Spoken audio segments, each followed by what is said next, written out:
السلام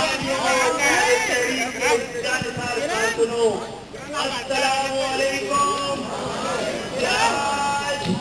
کراچی پھر گھروں سے نکل کر روڈ پہ آتا ہے اور کراچی روڈ پہ آتا ہے تو تبدیلی آتی ہے. شوق میں اپنے گھروں سے نکل کر روڈوں پہ نہیں بیٹھے ہیں. ہم کسی کے سہارے کسی کے اشارے پہ نہیں آئے ہیں کہ تم نے کل نفرت اگلی تھی, تم نے نفرت کی الٹی کی تھی اور شاید تمہاری اس الٹی سے الٹ سکتا ہے. تمہیں اندازہ نہیں کہ وہ قائد کہ جس نے ہمیں پہلا درس صبر کا دیا ہے, اور صبر بھی ایسا کہ سمندر جیسا, لیکن سمندر بھی اب چھلکنے کو ہے. اور اس کا اظہار یہ شہر کر رہا ہے کہ تم نے 60-65 سال سے ان لوگوں کی اولادوں کو, بانیان پاکستان کی اولادوں کو, کہ جنہوں نے انگریزوں سے تمہیں آزادی نصیب کی اور پاکستان دلوایا, 60-65 سال سے تم انہی کے خلاف ہر طرح سے اپنی نفرتوں کا اظہار کر رہے ہو. اور کل بھی جس طرح جس نفرت کا اظہار کیا گیا کہ ایک پرامن اجتماع میں قائد تحریک کے کارکنان جہاں پر تنظیم سازی کے لیے اور ساتھ ساتھ جو عید قربا آ رہی ہے کہ عید قربا میں عام لوگ, عام پاکستانی عید کے روز اچھے کپڑے پہن کر خوشبو لگا کر اپنے گھروں میں سویاں کھاتے ہیں, دوستوں سے ملنے جاتے ہیں. وہاں پر الطاف حسین کا کارکن گھر سے نکلتا ہے تو پھر گلی گلی, محلہ محلہ, در در جا کر کھالے جمع کرتا ہے, اور اپنے لیے نہیں, ان کے لیے کہ جو پاکستان کے محکوم لوگ ہیں, مجبور لوگ ہیں, جو ضرورت مند ہیں, جو امداد کے مستحق ہیں. لیکن کل تم نے اپنی نفرت کا اظہار کر دیا ہے. جو کچھ تمہارے دل میں چھپا تھا وہ باہر آیا ہے. ہمارے 30 کارکنوں کو گرفتار کیا گیا, اور جس طرح گرفتار کیا گیا بھیڑ بکریوں کی طرح ان کی قمیضیں اتار کے ان کی آنکھوں پہ باندھ دی گئی. تمہاری آنکھوں پہ پٹیاں بندھی ہیں. دیکھ لو کہ ایک بار یہ شہر کھڑا ہو گیا تو پھر اپنا حق لے کے ہی پلٹے گا. یہ دھرنا, یہ شہر جم جائے گا. تو جانتے ہیں لوگ کہ یہ شہر چلتا ہے تو ملک پلتا ہے, کہ یہ شہر چلتا ہے تو ملک پلتا ہے. کہ پاکستان کے ریونیو کا 70% یہ شہر دیتا ہے, 70-75%, اور سندھ کے شہری علاقے سندھ کے ریونیو کا 95% دیتے ہیں, اور اس کے بدلے ان کو 10-15% بھی نہیں ملتا ہے. کہ یہ شہر کہ جس کی وجہ سے, جس کی رونقوں کی وجہ سے اسلام آباد کی رونقیں ہیں, کہ اسلام آباد کی ہریالی ہو یا حکمرانوں کے چہروں کی لالی ہو, وہ ہمارے خون پسینے کی کمائی سے ہے. کہ یہ شہر رک گیا تو سب کچھ رک جائے گا. یہ شہر جم گیا تو معیشت کا پہیہ جم جائے گا. اس لیے ہم نہیں چاہتے, ہم جانتے ہیں شہر کا پہیہ چلتا ہے تو گھر پلتے ہیں, چلتے ہیں, گھروں میں روشنیاں ہوتی ہیں, پیٹ کا دوزخ بھرتا ہے. ہم وہ لوگ ہیں کہ ان کے ساتھ جو بھی سلوک کر دیا جائے پاکستان کو اپنی ذمہ داری سمجھتے ہیں, اور اسی ذمہ داری کے تحت قائد تحریک نے یہ کہا کہ 60-65 سال میں یہ ثابت ہو گیا ہے کہ موجودہ نظام کے تحت, موجودہ طریقہ حکمرانی کے تحت, طرز حکمرانی کے تحت پاکستان کو چلایا اور بڑھایا نہیں جا سکتا. اور اگر جاگیردارانہ نظام کو فوری طور پہ حکم کے ذریعے ختم نہیں کیا جاتا تو بتدریج ختم کیا جائے. اور پاکستان بنتے وقت چند کروڑ کی آبادی تھی, آج 20 کروڑ کی آبادی ہے, تو لہذا پاکستان میں کم سے کم 20 کروڑ 20 करोड़ आवाम के लिए कम से कम 20 सूबे तो हो ताकि लोगों को मैनेज किया जा सके। पाकिस्तान के मौजूदा सूबे, पाकिस्तान के मौजूदा सूबे लिसानियत की बुनियाद पर है।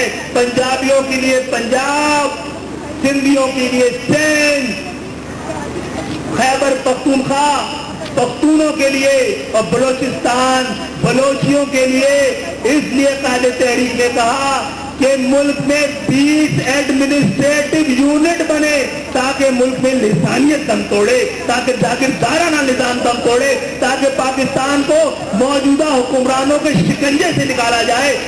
20 सूबे बनेंगे तो मिडिल क्लास की लीडरशिप को सामने आने का मौका मिलेगा। उस लीडरशिप को जो पाकिस्तान के अवाम के मसाइल को सिर्फ जानती नहीं है बल्कि उस मसाइल से खुद भी नबर्द आजमा है। कायदे तहरीक ने ये सूबे का मुतालबा अपने लिए नहीं किया, अपनी कौम के लिए नहीं किया, अपनी जमात के लिए नहीं किया, हक हुक्मरानी के लिए नहीं किया, बल्कि पाकिस्तान के लिए किया था। ये मोहब्बत का मुतालबा था जिसको नफरत का मुतालबा कहा जा रहा है। इसलिए कहा जा रहा है इसकी मुखालफत जो आज सिंध असेंबली ने की, सिंध की आवाम के नुमाइंदों ने नहीं, जागीरदारों ने किया है। आज सिंध के शहरी इलाकों पे, दही इलाकों से ताल्लुक रखने वाले जागीरदार हुकूमत कर रहे हैं। आज सिंध के शहरी इलाकों में जाके देखे, कराची, हैदराबाद, तक्कर, मीर तुखास, नवाबशाह, तो वहां पर वफाकी और सूबाई महकमों में तो छोड़े, शहरी महकमों में भी उस शहर के रहने वाले लोग नजर नहीं आएंगे, उर्दू बोलने वाले नजर नहीं आएंगे, महाजन नजर नहीं आएंगे। आज आप सिंध सेक्रेटेरिएट जाके देखें तो वो कराची का हिस्सा लगता ही नहीं है। 800 अरब रुपए में से सिंध के शहरी इलाकों के नसीब में सिर्फ 20 अरब रुपए आया है, और वो भी सिंध सेक्रेटेरिएट का पेट भरता होगा। सिंध के शहरी इलाकों की रोडों की सफाई तो उससे नहीं हुई है। अगर ये 750 अरब रुपए सिंध के शहरी इलाकों से लेकर दही इलाकों में लग जाते तो वो दही इलाके आज जन्नत और पेरिस का नमूना होते। लेकिन लाड़काना जो मोजोदाड़ो के बराबर में है, लगता नहीं है मोजोदाड़ो कहाँ है, लाड़काना मोजोदाड़ो है, जब मोजोदाड़ो है। अगर सिंध के शहरी इलाकों का हक छीन कर, अर्बन इलाकों का हक छीन कर सिंध के दही इलाकों को बना दिया जाता तो शायद हम अपने दिल पे पत्थर रखकर कहते चलो हम उजड़े हैं, कोई तो आबाद हुआ है, लेकिन हमारे उजड़ने से जागीरदार निजाम आबाद हो रहा है, जागीरदार आबाद हो रहे हैं। वो फ्री जिसने पाकिस्तान को खा लिया है और खाना चाहती है वो मजबूत हो रही है। लिहाजा अब वो लोग जिन्होंने ये कहा था हिंदुस्तान के कोने कोने पे कि पाकिस्तान लेके रहेंगे, आज वो कह रहे हैं, सुनो, वो कह रहे हैं कि सूबा लेके रहेंगे, सूबा लेके रहेंगे।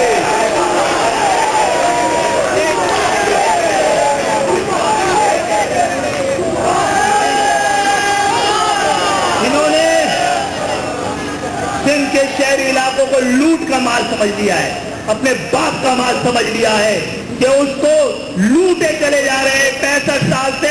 लेकिन इन 5-6 सालों में हद हो गई है और अब हम कह रहे हैं आज ऑफिशियली कि बस हद हो गई है, बस हद हो गई है, बस हद हो गई है।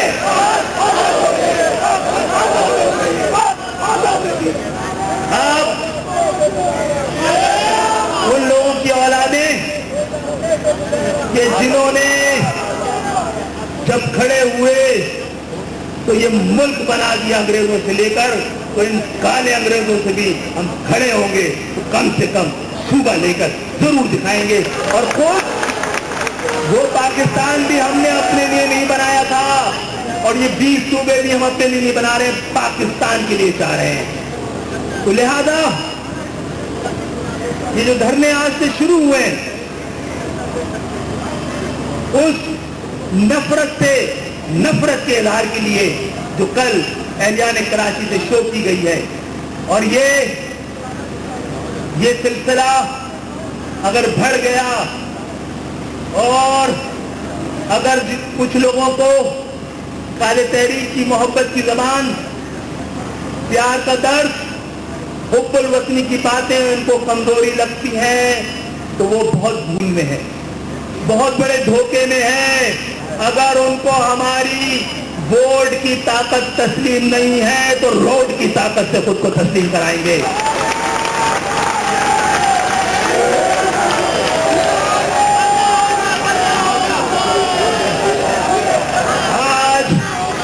कराची घरों से निकलकर रोड पे आया है और कराची निकल के आया है, कराची के उर्दू बोलने वाले निकल के आए हैं, कराची के पख्तून निकल के आए हैं, कराची के सिंधी निकल के आए हैं, कराची के पंजाबी निकल के आए हैं, कराची का बलोच निकल के आया है, कराची का कश्मीरी निकल के आया है, कराची का सराइकी निकल के आया है। कराची में शिया, सुन्नी, बरेलवी, हिंदू, ईसाई सब निकल के आए हैं कि मामला इस शहर के हुकूक का भी है और बका का भी है और मामला इंसाफ का भी है और एहतराम का भी है। इसलिए अपनी इज्जत और एहतराम पे कोई कंप्रोमाइज नहीं होगा। दोस्तों और भाइयों, फिर जता रहे हैं और बता रहे हैं कि साड़ी भी मजबूरी है, सूबा बहुत जरूरी है।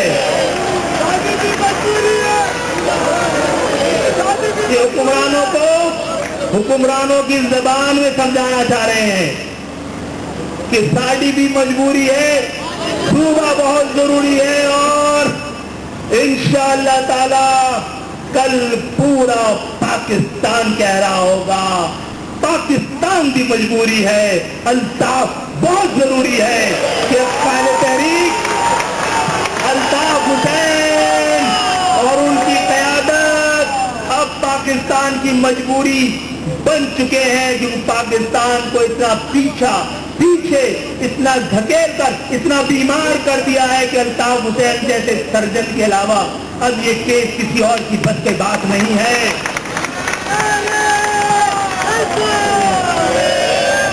कि वही रास्ता दिखाएंगे और वही रास्ते पे रहनुमाई करेंगे, वही रहबरी करेंगे, वही मंजिल पे लेके जाएंगे तो पाकिस्तान अपने मकसद को हासिल कर पाएगा। पाकिस्तान जिस लिए बना था, अपने पाकिस्तान के ख्वाबों की ताबीर अल्ताफ हुसैन के हाथों की लकीरों में मौजूद है कि अल्ताफ का मुकद्दर, अल्ताफ का नसीब नस्रुन मिनल्लाह व फतहुन करीब। और साथ साथ में